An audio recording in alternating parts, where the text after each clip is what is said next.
Emmanuel Sadi s'excuse de ne pas prendre part à ces travaux à cause d'un agenda fort chargé, mais il voudrait exprimer toute sa gratitude à la FECAFOOT et à son président pour cette invitation qui est une marque de respect, et il me charge de dire tout son soutien à la FECAFOOT et à son président, ainsi que à la politique qu'il conduit depuis qu'il a été élu.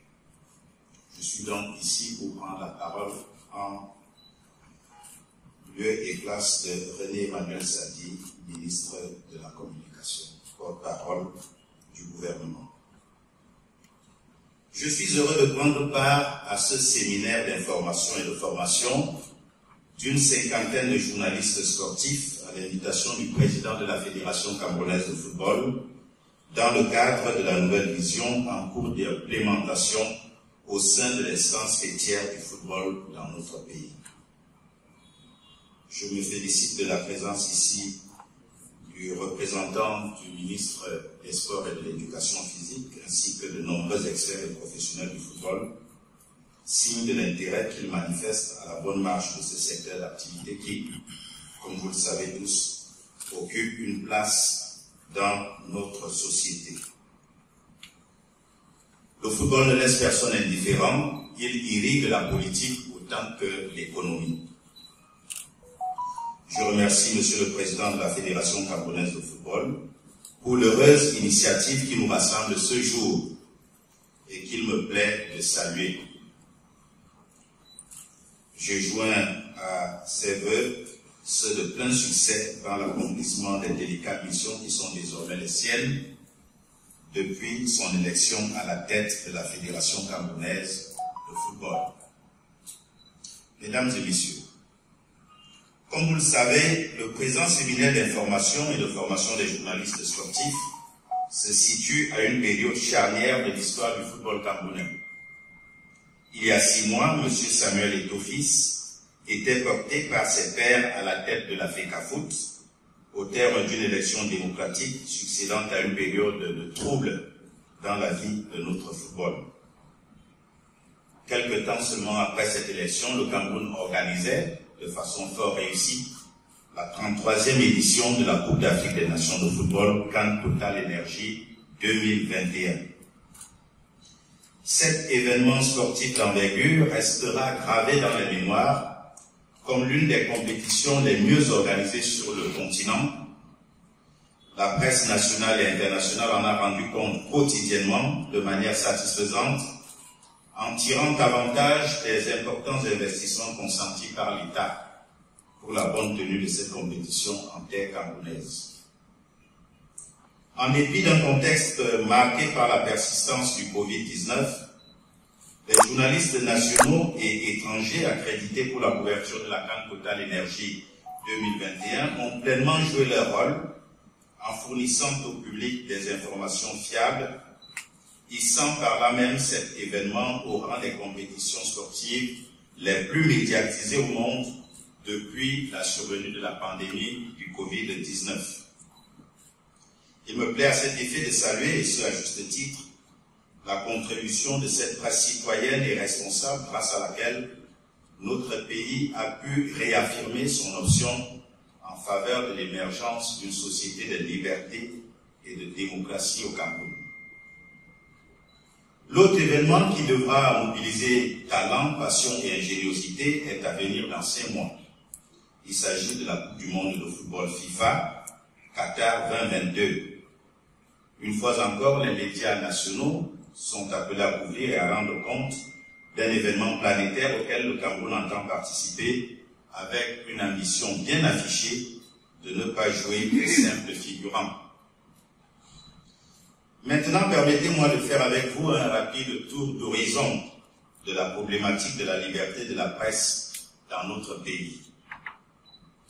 C'est en effet à la faveur de la loi numéro 90/052 du 19 décembre 90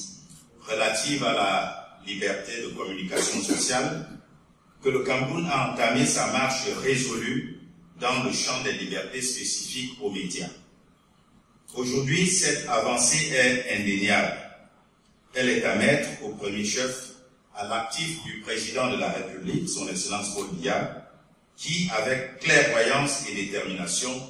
a décidé de rompre avec un passé monolithique pour engager notre pays dans la voie de la démocratie et des libertés. Il n'y a donc aucun doute à ce sujet. Le Cameroun est bel et bien une démocratie où s'exerce pleinement la liberté de la presse et d'expression. Grâce à ce cadre juridique éminemment libéral qui a institué à la fois la liberté d'entreprendre et celle de publier, le Cameroun compte à ce jour un peu plus de 600 titres de journaux dont on peut questionner la parution, plus de 150 stations de radiodiffusion sonore, dont une cinquantaine dites communautaires, et une centaine de chaînes de télévision qui diffusent sur le territoire national. À cet éventail audiovisuel, il faut relever l'existence d'une presse cybernétique florissante et dynamique. Au plan éditorial, on observe à l'évidence une liberté de ton particulièrement marquée, sans aucune autre restriction que celle prescrite par les règles éthiques et déontologiques ou par les lois en vigueur dans notre pays. Toutefois, si l'on peut se féliciter de ces avancées notables réalisées par le Cameroun, au moment où dans bien des pays la situation est loin d'être reluisante,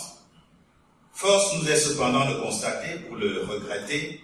une certaine tendance à la récurrence des dérives professionnelles. Au nombre de celles-ci, on répertorie la publication de fausses nouvelles, les atteintes à l'honneur, à la considération, à la dignité d'autrui, la publication d'informations mensongères, la diffamation, l'injure, les appels à la sédition, les discours de haine et de discrimination tribalistes et identitaires, l'hostilité contre la patrie, etc. À ces fléaux, on peut associer la bellicisation et la transformation des plateaux de débat dans les chaînes de radio et de télévision en de véritables juridictions qui, au quotidien et au vu et au su de tous, rendent des sentences au bénéfice ou à l'encontre des uns et des autres. Que dire des invectives infondées contre les dépositaires de l'autorité publique, les appels à l'insurrection populaire et à la sédition, la diffusion des images choquantes ou portant atteinte aux bonnes mœurs, les atteintes à l'intimité de la vie privée, la diffusion des deep et des fake news et leur relais par les médias conventionnels. Ce chapelet malodorant est amplifié par le développement dans la sphère sociale des médias sociaux. Ils amplifient considérablement cette dérive, causant du même coup un tort réel à la profession, aux droits de la personne humaine et à l'image du Cameroun à travers le monde. Ces pratiques nocives ont malheureusement permis l'irruption dans le cyberespace d'un nouveau genre d'acteurs habités par la volonté délibérée de porter préjudice à la morale et à la décence publique, ainsi qu'à l'honneur et à la considération des personnes et de la patrie. Ce type d'acteurs, dont la brutalité et la violence des messages heurtent la conscience collective, n'ont pas de place dans toute société qui, comme la nôtre, se veut respectueuse des droits humains et des libertés. S'agissant particulièrement de la presse sportive, les carences se sont de plus en plus amplifiées par l'instabilité au sein des instances dirigeantes des fédérations sportives,